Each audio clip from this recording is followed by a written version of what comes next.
আসানসোল উত্তর থানা এলাকায় ট্রাক হাইজ্যাকের ঘটনায় 3 জনকে গ্রেপ্তার করে আসানসোল উত্তর থানার পুলিশ।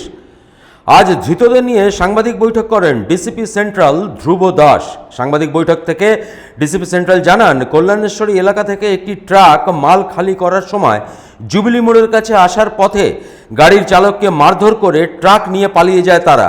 অবশেষে পুলিশ তদন্ত নেমে ভানোড়া এলাকা থেকে গাড়ি সহ 3 জনকে গ্রেপ্তার করে।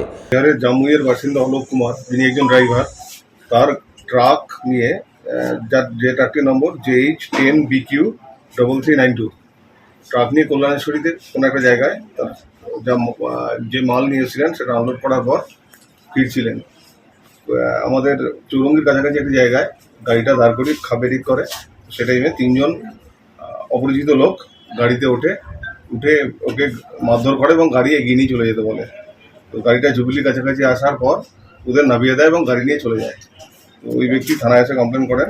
আমরা একটা স্পেসিফিক কেস স্টার্ট করি এবং ইনভেস্টিগেশনের চলাকালীন আমরা সোর্স ইনফরমেশন পাই যে ভানোড়া কলিয়ারির আশেপাশে ট্রাকটাকে দেখা গেছে। তখন আমাদের পুলিশ টিম ওখানে যায়, ওই ট্রাকটাকে পায় এবং সঙ্গে যে 3 জন ট্রাকটাকে ছিনতাই করেছিল, স্ন্যাচ করেছিল, তাদের আমরা ধরি এবং তাদের আজকে আমরা কোর্টে ফরওয়ার্ড করছি এবং পুলিশ রিমান্ডে নেব। তো এরপরে তদন্ত চলবে এবং আরও কেউ এর সঙ্গে জড়িত আছে কিনা এবং কী ব্যাপার আছে সেটা আমরা জানার চেষ্টা করছি। এরা প্রত্যেকেই আপনার বিহারের, এরা প্রত্যেকে পুরুলিয়ার বাসিন্দা। এদের নাম আছে শেখ আরমান, শেখ মুশারফ, শেখ নাইম। এই 3 জন অ্যারেস্ট হয়েছে। এটা এখনই বলা যাবে না, আমাদের জাস্ট তদন্ত চলছে। ট্রাকে কি মাল ছিল? ট্রাক ফাঁকা ট্রাক ছিল। এরা ট্রাকটা কিছু আয়রন ছিল যেটা আমরা কল্যাণেশ্বরীতে আনলোড করে ফিরছিল। না, এটা এখনো আমরা থেকে পাইনি, আমরা জাস্ট অ্যারেস্ট হয়েছে, ফরওয়ার্ড করছি, পরবর্তীতে আমরা দেখবো কি কেস আছে। এর আগেও ট্রাক হাইজ্যাকিং এর ঘটনা ঘটেছে এবং নট সাকসেস পেয়েছিল। তো কোনো এলাকায় কি সক্রিয় রয়েছে কোনো চক্র, মানে ট্রাক হাইজ্যাকিং?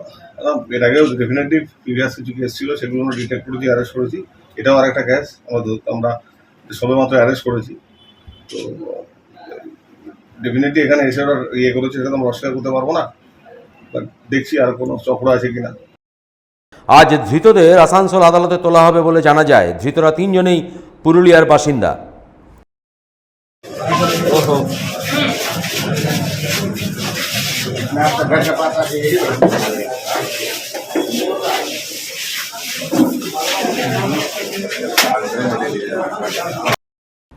আসানসোল থেকে সঞ্জয় যাদবের রিপোর্ট, 99 নিউজ বাংলা।